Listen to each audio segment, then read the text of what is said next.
और रात को हम एकनाथ जी शिंदे हो, मैं हो या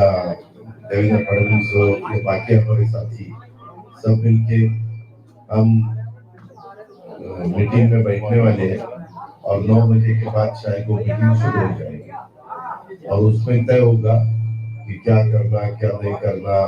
आगे की लाइन ऑफ एक्शन क्या रहेगी, इसके बारे में सभी बातें हो जाएंगी।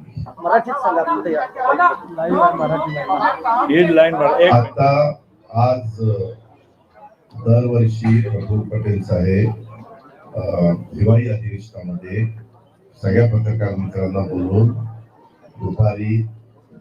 लंचचा कार्यक्रम करतात, सगळे एकत्र बसतात, चर्चा करतात. तशा पद्धतीने आज 1 ते 3:30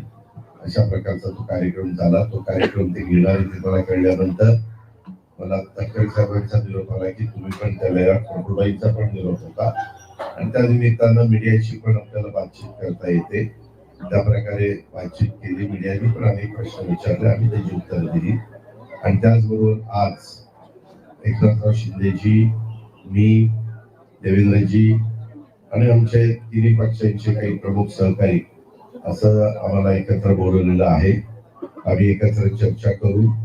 उद्याच